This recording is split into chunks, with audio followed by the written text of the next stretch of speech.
అందరికీ నమస్కారం. శ్రీ గురుభ్యో నమః. హరి ఓం. ఇప్పుడు నేను పురుష సూక్తం చదువుతున్నాను. ఓం తత్సంయోరావృణీమహే గాతుం యజ్ఞాయ గాతుం యజ్ఞపతయే దైవీ స్వస్తిరస్తు నః స్వస్తిర్మానుషేభ్యః ఓర్థం జగాతు భేషజం షన్నో అస్తు ద్విపదే శం చతుష్పతే.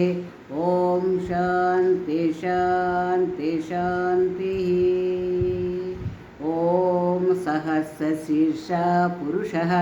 సహస్రాక్ష సహస్రపాత్ స భూమిన్ విశ్వతో వృత్వా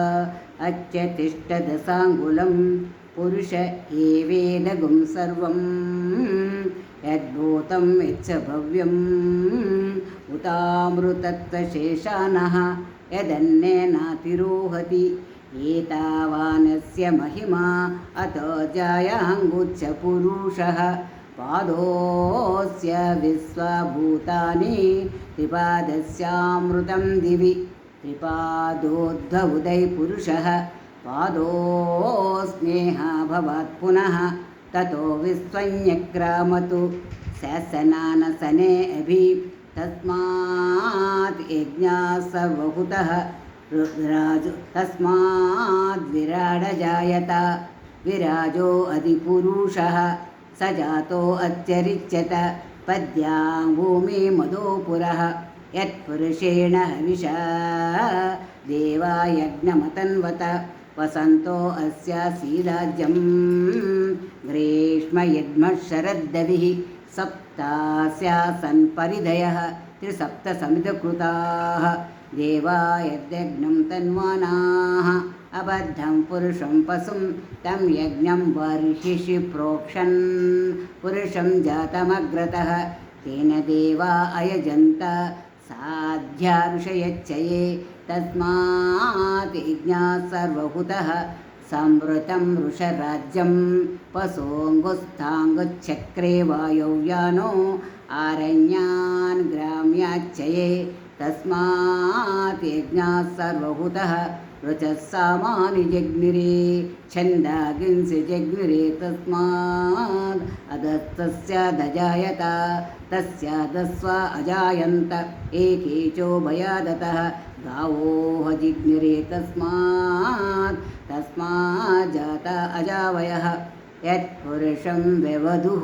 కతిధా వ్యకల్పయన్ ముఖం కిమస్య కౌ బాహు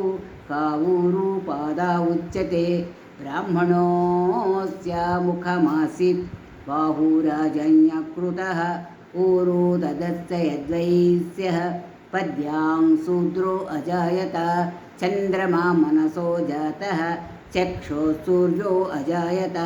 ముఖాదింద్రిచ్ఛాగ్నిచ్చ ప్రాణాద్వాయురజాయత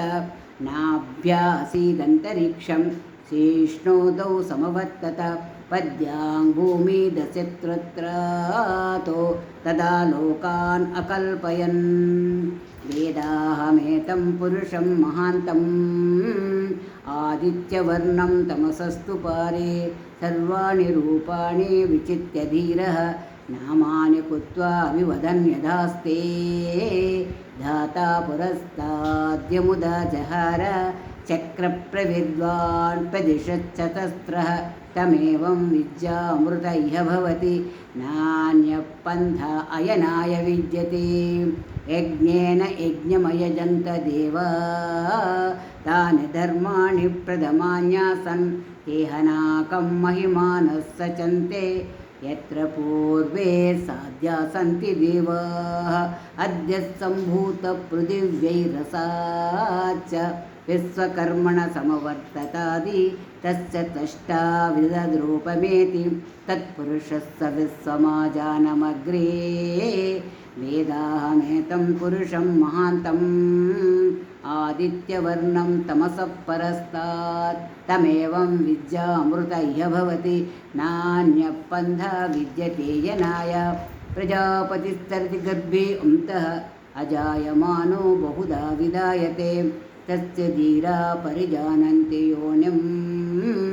మరీచీనాం పదమిచ్చంతి వేదసః यो देवेभ्यो आतपति यो देवानां पुरोहितः पूर्वो यो देवेभ्यो जातः नमो ऋचाय ब्रह्मये ऋचब्रह्मं जनयन्तः देवा अग्रे तदब्रुवन् यस्वैवं ब्राह्मणो विद्यात् तस्य देवा असन्वसे हीच्यते लक्ष्मी च पत्नौ